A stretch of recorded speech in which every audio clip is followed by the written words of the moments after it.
Buenas noches, hermanos. Y hoy regresamos al libro de Hechos. Si tiene su Biblia, por favor abre al libro de Hechos. Es en realidad una bendición para nosotros estudiar este libro porque este libro nos muestra los inicios de la primera comunidad cristiana. Y acá, en Comunidad de Gracia, también somos una iglesia nueva. El del libro de Hechos era una iglesia nueva, nosotros también somos una iglesia nueva. No solo somos una iglesia nueva en tiempo de existencia, sino por la cantidad de personas que son nuevas. ¿Quién de este grupo que está aquí lleva menos de 6 meses? Alcen la mano. Déjenla ahí levantada, menos de 6 meses. ¿Quién lleva menos de un año? Sí, menos de un año. ¿Quién más? Déjenla levantada, por favor. ¿Quién lleva menos de 2 años? Sí, si quieren, miren alrededor la cantidad de personas que hay dentro de la iglesia. En realidad es una iglesia nueva. No llevamos 30 años. La iglesia lleva 6 años de vida o algo así, más, y nosotros en realidad somos unos pocos. Entonces, eso nos muestra que es una iglesia nueva. Y eso es porque Dios trae cada día a quienes han de unirse a su iglesia. Y era lo que estaba sucediendo en esa primera iglesia. Y este pasaje que tenemos aquí describe la iglesia primitiva, describe a la comunidad recién nacida. La iglesia en ese momento poseía una devoción hacia el Señor resucitado.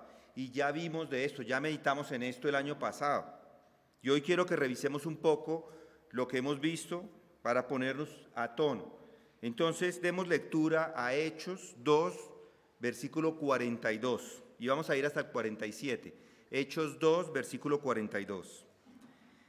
Y se dedicaban continuamente a las enseñanzas de los apóstoles, a la comunión, al partimiento del pan y a la oración.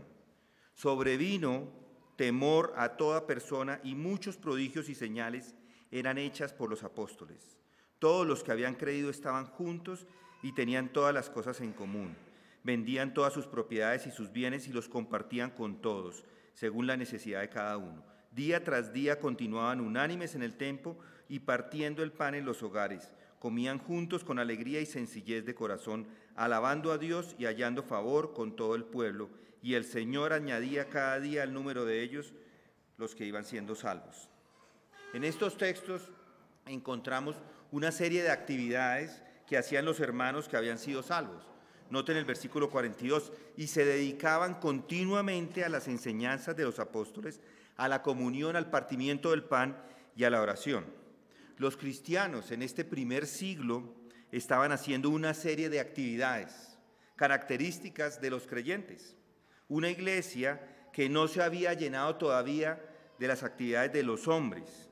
Y si notan, su vida estaba totalmente definida por esas actividades propias de los salvos.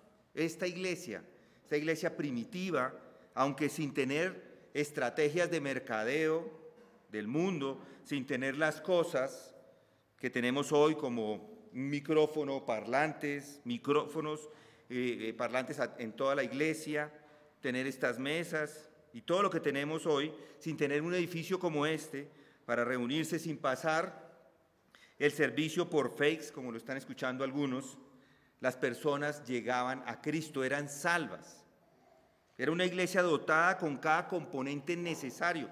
Estos componentes son los componentes necesarios para hacer las actividades que el Señor demanda de su iglesia. Muchas veces nos enfocamos en actividades que no son las que demanda el Señor de su iglesia, pero esto, congregarnos, bautizarnos, tomar la cena del Señor es lo que Él demanda. Era una iglesia así. Y hoy esta iglesia, Comunidad de Gracia, será sana, será eficaz, si manifiesta los mismos elementos, si practica los mismos elementos que marcaron a esta comunidad al inicio de los tiempos. ¿Y cuáles son esos? El primer elemento clave es, en la iglesia sana se predica la doctrina apostólica. Si va a tomar nota, ya hablamos de eso, pero si quiere tomar nota otra vez, Ahí está, ese es el primer elemento hoy. Noten el versículo 42. Y se dedicaban continuamente a las enseñanzas de los apóstoles. Recuerden que Pedro ha predicado un sermón en este momento, y eso lo vemos en los primeros versículos del capítulo 2. Ese primer sermón que él predica, 3,000 almas lo escuchan y confiesan fe en Jesucristo, y ellos todos fueron bautizados. Noten el versículo 41, un versículo antes. Entonces los que habían recibido su palabra, dice ahí, fueron bautizados y se añadieron aquel día como 3,000 almas. Y puedo decir que estos perseveraron en su fe, porque a pesar del odio que después encontramos en el mismo libro que había hacia ellos, de la mofa, de las persecuciones que sufrieron más adelante, estos permanecieron fieles. Ellos escucharon la sana doctrina, y esa predicación les llevó a la salvación real, y de esa forma poder perseverar continuamente en las enseñanzas.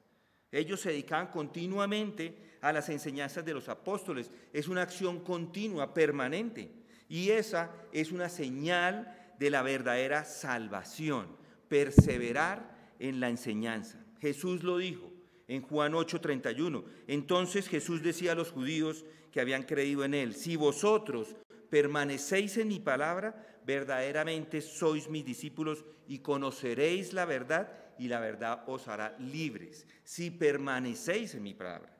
El mismo Jesús dice que el sarmiento verdadero es el que está o el que permanece en la vid, en Juan 15, 1 al 4. Y la buena semilla no se marchitará ni morirá bajo la persecución, como dice él mismo en Mateo 13, 3 al 9. Pero en contraste, los falsos creyentes, los que hacen profesiones falsas, ellos salieron de nosotros, pero en realidad no eran de nosotros, porque si hubieran sido de nosotros, habrían permanecido con nosotros. Pero salieron a fin de que se manifestara que no todos son de nosotros. Eso dice el mismo Juan en 1 de Juan 2:19. Acá en estos textos vemos lo que es la iglesia. La iglesia está llena de los que se quedan. Por supuesto, no es de los que se van, no es de los que salen, no es de los que dejan la fe. Está compuesta de los que son verdaderamente salvos, de los santos. Ahora el problema que existe es que muchos de los incrédulos llegan a la iglesia, se sienten parte de la iglesia porque han venido un par de veces, no tienen nada que hacer un domingo y se vienen para la iglesia. Y un día no vuelven, pero piensan que todavía hacen parte de la iglesia. Algunos hasta miembros se han hecho de la iglesia y después se van y nunca vuelven, y no van a otra iglesia. No es que tengan que pertenecer a esta única iglesia, no, se van a su casa y se quedan en su casa pensando que lo están haciendo bien. Ni siquiera son parte de la iglesia. Puede que continúen algunos viniendo porque en algunas iglesias el entretenimiento es bueno. Entonces el domingo tienen un gran entretenimiento y van porque no se lo quieren perder. Pero eso no es la iglesia. La iglesia no es un edificio bonito al que me gusta ir. No es un grupo de incrédulos cantando canciones cristianas o a veces que ni siquiera son canciones cristianas. La iglesia se conforma por los santos. La iglesia son los salvos. Esa es la iglesia. El edificio no importa para nada. Sin embargo, muchos llegan a estos grandes edificios y creen que hacen parte de la iglesia de Cristo. Pero mientras no sean salvos, no hacen parte de la iglesia, así asistan al edificio. Y lo terrible es que muchas congregaciones lo que hacen es estructurar el edificio para acomodar su visita a los incrédulos. Y no solo el edificio, sino también predican sermones para que los no cristianos puedan sentirse cómodos. No predican la doctrina de los apóstoles. Hacen esto para no ofender y de esta forma que la gente no se les vaya. Ese es el temor. Pero eso no puede ser el objetivo de una iglesia dedicada a la santidad y a la justicia en todo aspecto de su vida. Y ojo, no estoy diciendo que los no creyentes no puedan asistir. Por supuesto, son bienvenidos, porque ¿en qué otro lugar van a escuchar el Evangelio predicado? ¿En qué otro lugar van a escuchar la palabra de Dios expuesta? Son bienvenidos, por supuesto, a oír las oraciones. Son bienvenidos a cantar y a escuchar los himnos de alabanza, a ser expuestos a los llamados a la santidad. Son bienvenidos a presenciar el amor que se manifiesta en la iglesia, a la devoción que se manifiesta de los verdaderos creyentes, la devoción a Jesucristo, la devoción a Dios de la iglesia. Pero la membresía, el servicio en la iglesia local son exclusividad de los creyentes. El pueblo de Dios y el pueblo de Satanás no pueden trabajar juntos para conseguir objetivos divinos. Pablo advierte esto a los creyentes. En 2 Corintios 6:14 les dice: no estéis unidos en yugo desigual con los incrédulos, pues ¿qué asociación tiene la justicia y la inequidad? ¿O qué comunión la luz con las tinieblas? ¿O qué armonía tiene Cristo con Belial? ¿O qué tiene en común un creyente con un incrédulo? ¿O qué acuerdo tiene el templo de Dios con los ídolos? Porque nosotros somos el templo de Dios vivo, como dijo Dios. Habitaré en ellos y andaré entre ellos, y seré sus Dios, y ellos serán mi pueblo.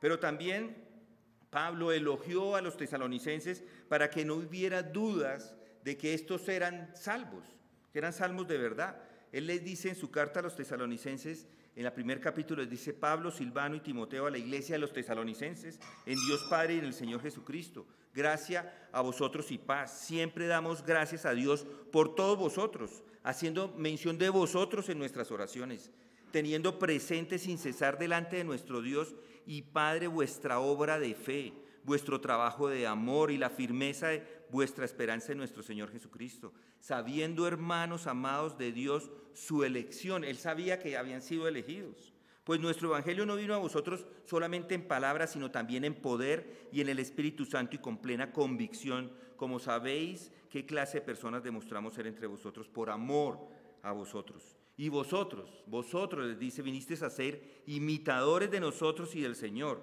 habiendo recibido la palabra en medio de mucha tribulación con el gozo del Espíritu Santo, de manera que llegasteis a ser un ejemplo para todos los creyentes de Macedonia y de Acaya. Porque saliendo de vosotros, la palabra del Señor ha resonado, no solo en Macedonia y Acaya, sino también por todas partes. Vuestra fe en Dios se ha divulgado, de modo que nosotros no tenemos necesidad de hablar nada, pues ellos mismos cuentan acerca de nosotros, de la acogida que tuvimos por parte de vosotros y de cómo os convertisteis de los ídolos a Dios para servir al Dios vivo y verdadero. ¿Cómo llega una persona a eso? Escuchando, escudriñando, estudiando las Escrituras. Así es. ¿Sí lo notan? Pablo está describiendo en este pasaje a los verdaderos salvos, a los de la iglesia de Tesalónica que eran salvos. El apóstol estaba seguro que habían sido escogidos por Dios para salvación, como dice el versículo 4. Ellos eran imitadores de Pablo y, por supuesto, eran imitadores de Cristo, de modo que eran un ejemplo para todos los creyentes de la región. Esta, sin duda, era una congregación de personas salvas, de personas que, además de ser salvas, estaban siendo edificadas por la doctrina. No era una iglesia llena de incrédulos. Y si la iglesia se llena de incrédulos, al final van a resultar sirviendo juntos en armonía. Los que sirven a Satanás y los que sirven a Cristo, y eso no puede ser. Adicionalmente, diseñar las actividades de la iglesia local con el objetivo de atraer a incrédulos o permitirles que representen un rol importante en la vida de la congregación es darles una sensación de seguridad. Y eso al final es una tragedia mayor para sus vidas, porque su vida eterna está en juego. Creen que son salvos y no lo son. La iglesia sí. Y sí, por supuesto, debe extender amor hacia quienes no conocen a Cristo. Sin embargo, no se les debe permitir que se sientan parte de la comunión a menos que lleguen a la fe en Cristo. Y no se debe hacer ninguna tarea de evangelizar que altere lo que la iglesia es por diseño divino.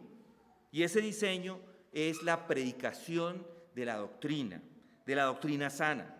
La iglesia verdadera es una asamblea de adoradores que buscan la santidad y el servicio espiritual. Y eso era la iglesia primitiva.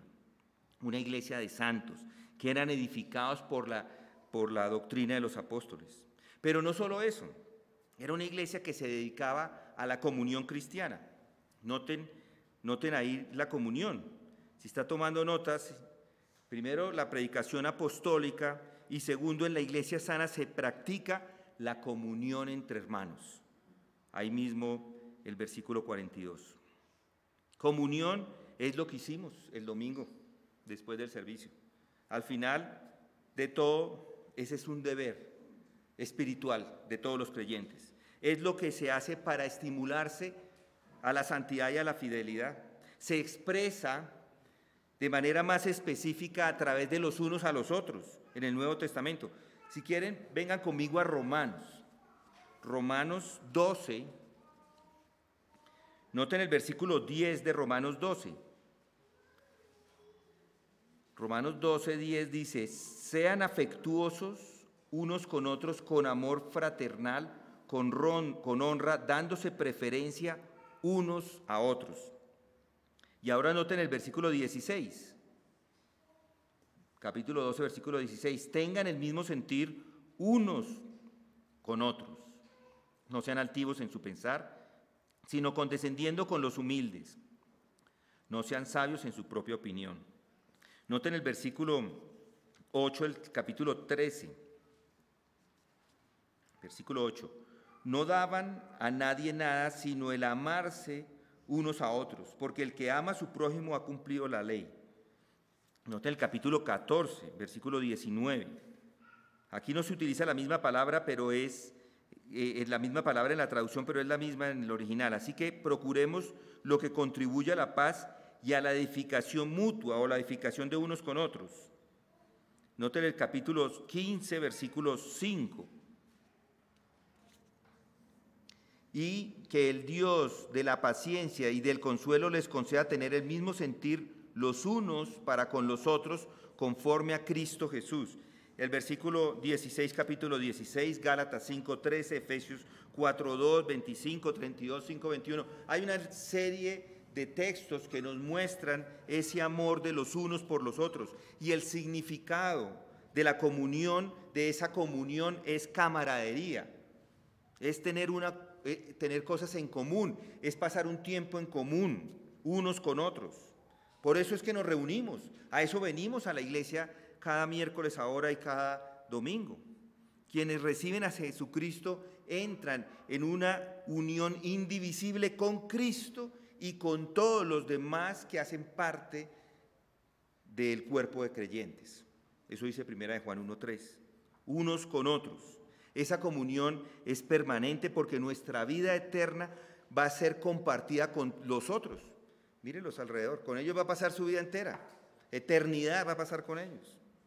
Sin embargo, el gozo asociado con ella se puede perder por la negligencia, y es la negligencia pecaminosa, por no hacer lo que debe hacer. Para un cristiano, el hecho de no participar en la vida de la iglesia local es inexcusable.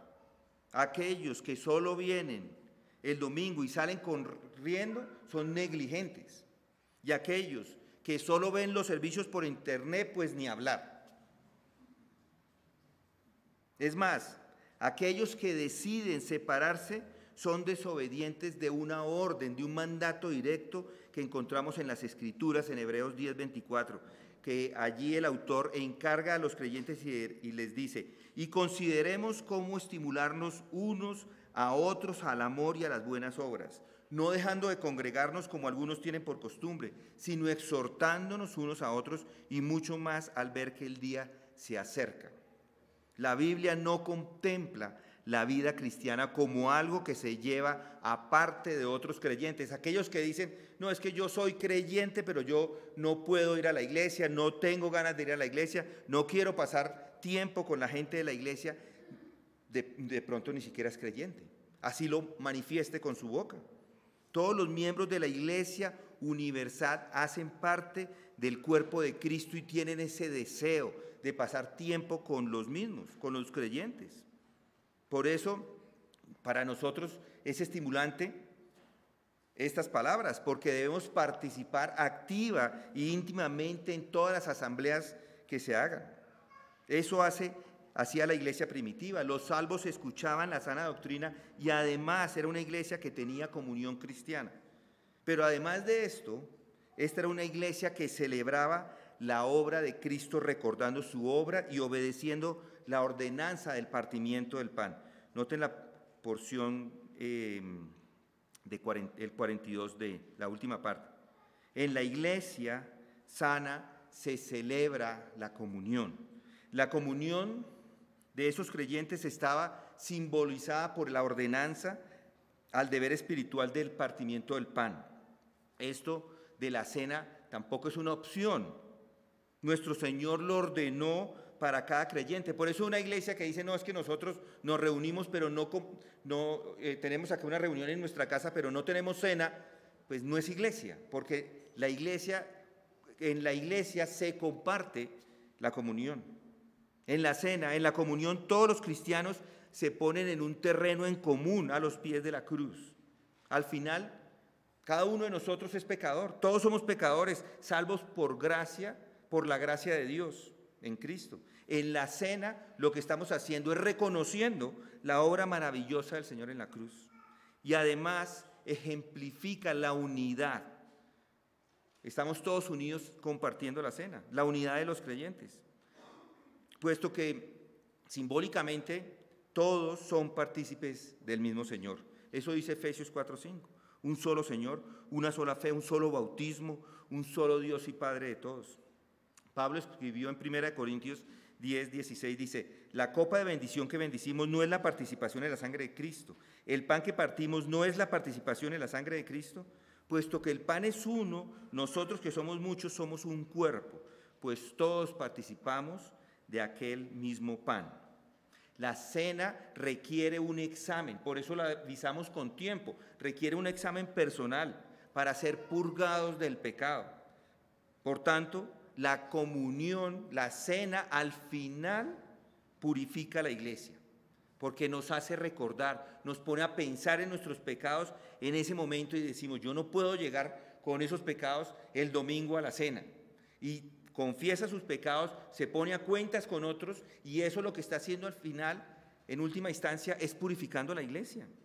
Nada es más importante para la iglesia que llegar arrepentida a celebrar la comunión. Y le digo que no hay nada más importante que esa confrontación regular de pecados en la vida de los congregantes. No hay nada mejor que eso. Es parte de la expresión de la devoción a la memoria de la cruz, recordar en dónde fallamos. Y bien, y una actividad adicional que hacía la iglesia y que ya vimos la última vez, es que oraban. Noten, ya la oración, ahí al final de ese mismo versículo 42. En la iglesia sana se ora con regularidad. Los primeros cristianos eran devotos, dedicados a la oración, oraban con entusiasmo y persistencia. Recuerden que la oración es el nervio que mueve los músculos de un Dios omnipotente. Por eso lo hacemos acá al final de nuestras reuniones. Por eso oramos por sus peticiones cada semana. Por eso les pedimos esas peticiones, porque esas las ponemos en oración. Es la manera que Dios utiliza para acometer su voluntad. Ese es el instrumento que Dios usa para hacer su voluntad. Recuerde que el Señor Jesucristo prometió en Juan 14:13, y todo lo que pidáis en mi nombre lo haré para que el Padre sea glorificado en el Hijo. Si me pedís algo en mi nombre, dice Él, yo lo haré. La iglesia primitiva tomaba esta promesa como verdadera. Para ellos era esa fuente de provisión divina, era la oración. Ellos sabían que todas sus necesidades serían cubiertas si estaban buscando la ayuda del Señor.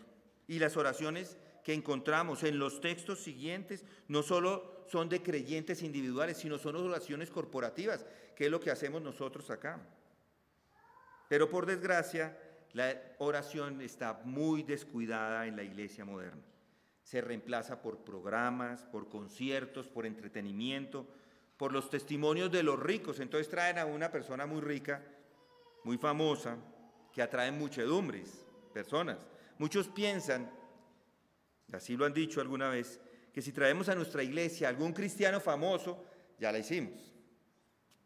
Algún futbolista, ¿por qué no viene acá? ¿Por qué tiene que ir al otro lado? Si traemos a algún cantante famoso que afirma que es cristiano, vamos a lograr cosas en este mundo, y no se logran cosas trayendo a los artistas que sean cristianos. Si alguno quiere venir, pues está, nadie, no le vamos a cerrar la puerta. Pero ese no es el propósito. El propósito de nosotros es orar para que la voluntad de Dios se haga, para que las personas se puedan arrepentir. No es trayendo personas famosas o viéndonos nosotros de una manera especial, es orando. Los que no saben, los que así piensan, o por el contrario piensan que pueden traer a una persona y hacer con eso, o hacer un programa, o hacer un evento, que solamente están pensando que eso es lo que utilizan, están pensándolo mal. El instrumento, como digo, dado a la iglesia, no son las actividades humanas o traer personas famosas, es la oración. Por eso las reuniones de oración atraen solo a los fieles. Por eso ustedes son los fieles, están aquí porque vamos a orar después, ¿cierto? Eso hacía la iglesia primitiva. Hoy día muchos se han olvidado de los mandatos bíblicos a orar en todo tiempo, que nos da Lucas 18:1, Efesios 6:11, a estar dedicados a la oración, Romanos 12:12. Los primeros hermanos conocían la importancia de ejercer esos deberes espirituales, y esos deberes y actividades ya se los he dado. Ellos sabían que la iglesia debe estar compuesta por individuos salvos, dedicados, ellos todos dedicados a estudiar la palabra. La iglesia debe estar caracterizada por tener comunión, una comunión entre hermanos, porque celebra la cena, porque parte el pan, porque ora sin cesar. Esos elementos son las expresiones únicas de una iglesia sana. Son los medios de gracia que Dios ha dado, por medio de los cuales la iglesia se convierte en lo que Dios quiere que ella sea. Pero en los textos que leímos, además, vamos a ver las actividades de esa iglesia sana. Vemos el carácter espiritual especial de esa iglesia. Noten el texto que sigue. Sobrevino temor a toda persona, y muchos prodigios y señales eran hechas por los apóstoles. Todos los que habían creído estaban juntos y tenían todas las cosas en común. Vendían todas sus propiedades y sus bienes y los compartían con todos según la necesidad de cada uno. Día tras día continuaban unánimes en el templo y partiendo el pan en los hogares. Comían juntos con alegría y sencillez de corazón, alabando a Dios y hallando favor con todo el pueblo, y el Señor añadía cada día el número de ellos, los que iban siendo salvos. Y les digo que una iglesia que tiene esas actividades espirituales, una iglesia sana, produce en su carácter, produce un carácter espiritual, y que es el carácter que Dios quiere para la iglesia.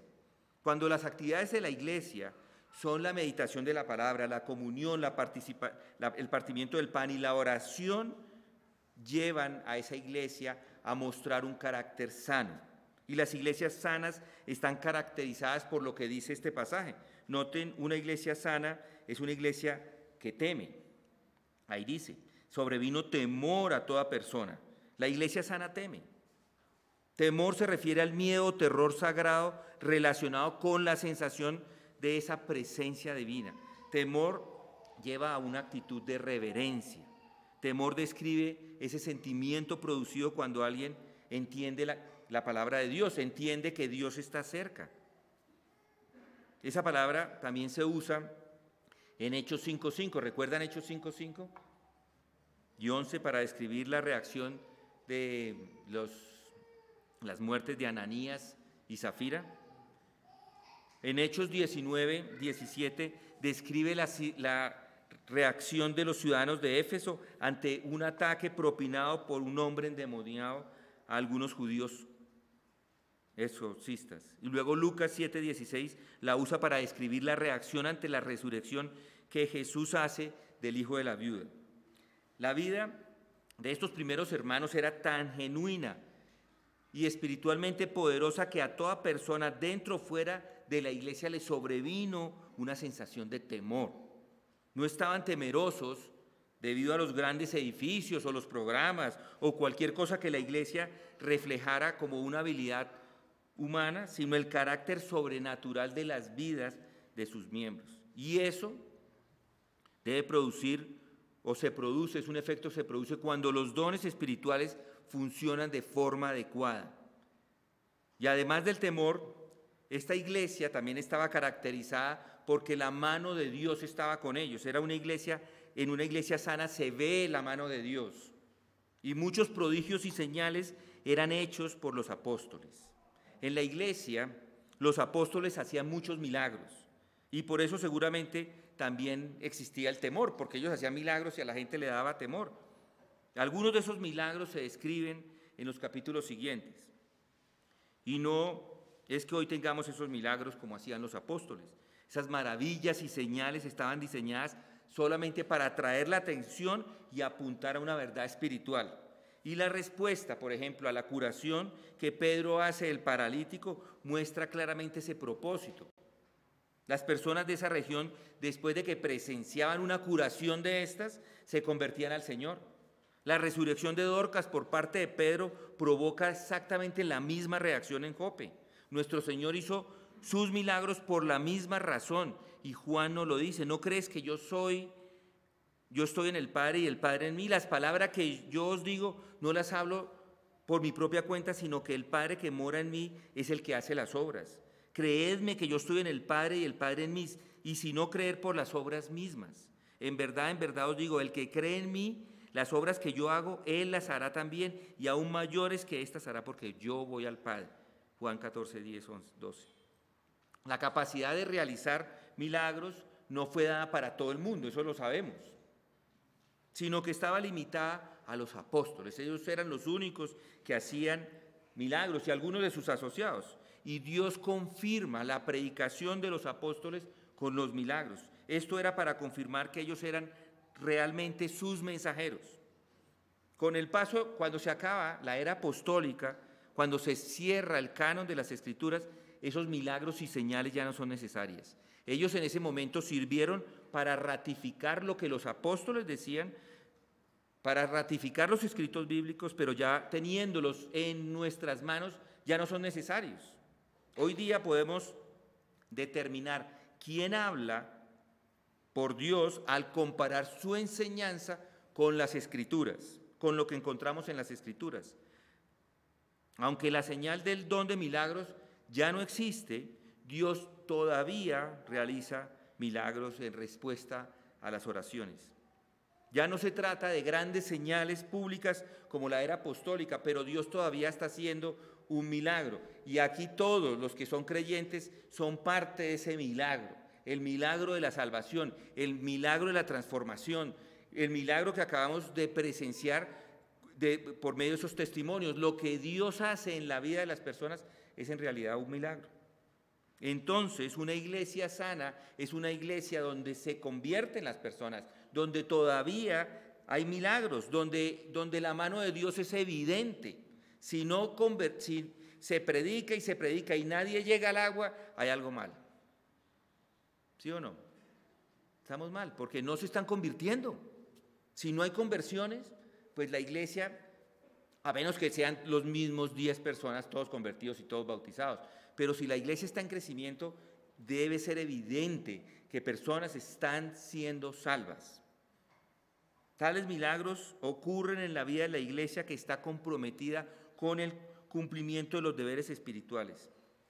Y otra característica, no solo esto, que desencadena de las palabras que encontramos acá.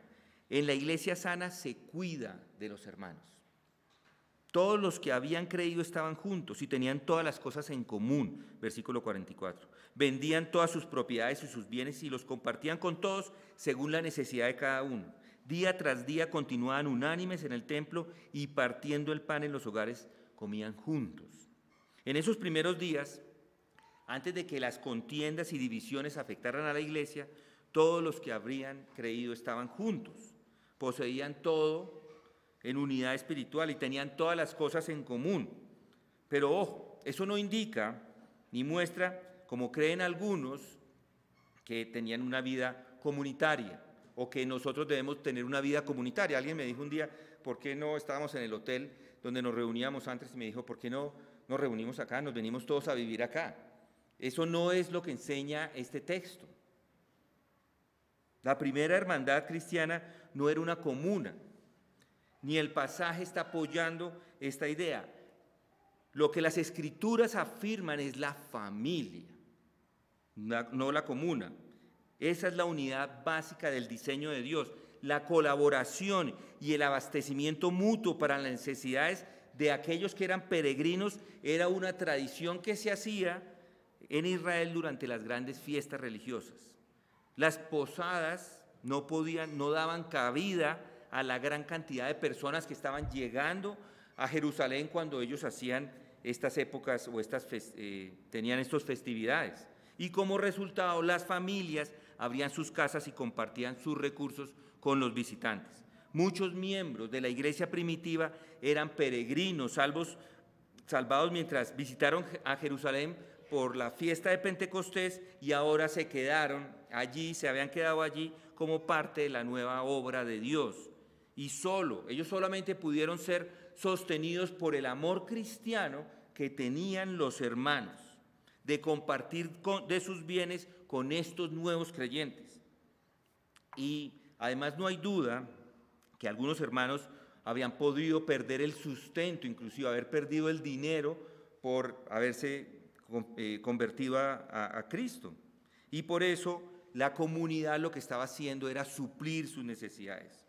Algunos otros eran simplemente unos creyentes muy pobres y también lo que estaba haciendo el grupo de los hermanos era apoyarlos.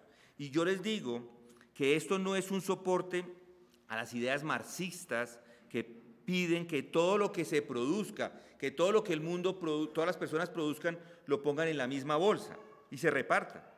El tiempo de los verbos que tenemos acá nos muestra que es una acción pasada y que no continúa. En ningún momento vendieron todo lo que tenían y juntaron lo recaudado para repartirlo. De hecho, el principio es que cada creyente debe trabajar y es su responsabilidad de dar si otros necesitan y si el Espíritu Santo lo mueve a eso. Es lo que hacen las hermanas acá cuando alguna mamá tiene un bebé, nace un bebé. ¿Y qué hacen las hermanas? Se reúne un grupo de hermanas y le dan y le ayudan a esa mamá por un tiempo con el alimento. Cuando hay una necesidad económica, hay algunos hermanos que también apoyan a otros, le colaboran. Pero no es un llamado a vender todo y a ponerlo en la misma bolsa para compartirlo. Además, el versículo 46 clarifica que las personas aún poseían casas. Lo que realmente sucedió fue que se vendían unas propiedades personales según la necesidad de cada uno, y esa fue una seña grandiosa de su generosidad. Ellos vendieron sus propiedades y las repartieron, pero no como un mandamiento a que todos deberían hacerlo así. Ellos no solo daban su dinero o sus bienes actuales, sino también daban amor, tenían actos de amor sacrificial hacia esas personas, hacia aquellos en necesidad. Y está claro por las palabras de Pedro a Ananías en Hechos 5:4 que la venta que se dio ahí era puramente voluntaria. Ananías y Zafira pecaron, pero no por negarse a participar con sus posesiones, sino por mentir al Espíritu Santo. Finalmente, en ninguna otra iglesia descrita en Hechos se repite este mismo patrón de vender propiedades. En 2 Corintios 8:13 se describe una clase parecida de generosidad hacia los pobres en Jerusalén. Colaborar no estaba limitado a las cosas materiales, sino que también incluía beneficios espirituales y de ministerio. Bueno, esas son características de la iglesia sana. La iglesia sana se reúne también. Cada día perseveraban unánimes, reuniéndose en el templo, dice el texto. Iban al templo a las horas de la oración y sin duda testificar, tenían todo el derecho de usar ese templo, ya que Jesús lo había proclamado como la casa de su Padre. En Hechos 21:16 dice que iban al templo, aún iban allí. Tal vez las personas dejaron de ir al templo después del año 70, después de Cristo, porque en ese momento ya fue destruido. Pero ni siquiera la hostilidad que tenían estas personas hacia los líderes llegó al punto de que estas personas fueran expulsadas del templo. Entonces ellos estaban allí unánimes, reunidos una vez más, una unidad que se manifestaba con esta hermandad. Esa expresión unánimes expresa una vez más esa unidad experimentada. Sin embargo, los momentos de hermandad no se limitaban al templo, también partían el pan en las casas, comían juntos con alegría y sencillez de corazón. Partir el pan se refiere al culto de comunión, ya lo hablamos, y comer juntos a la fiesta de amor que acompañaba a la cena del Señor. Si me han seguido hasta acá, estas personas moderaron los principios establecidos de Pedro. Ser hospitalarios los unos con los otros sin murmuraciones. Y por Pablo, en el momento actual vuestra abundancia suple la necesidad de ellos, para que también la abundancia de ellos supla vuestra necesidad, de modo que haya igualdad. Como está escrito, el que recogió mucho no tuvo demasiado, y el que recogió poco no tuvo escasez. Así era, esto era la iglesia. Día tras día continuaban unánimes en el templo y partiendo el pan con los hermanos, comían juntos con alegría. Esta era una iglesia alegre. Y de esto vamos a hablar el próximo miércoles, si Dios quiere, de la alegría de la iglesia. No se pierda porque nos espera un lindo momento meditando en esa palabra. Bueno, vamos a orar.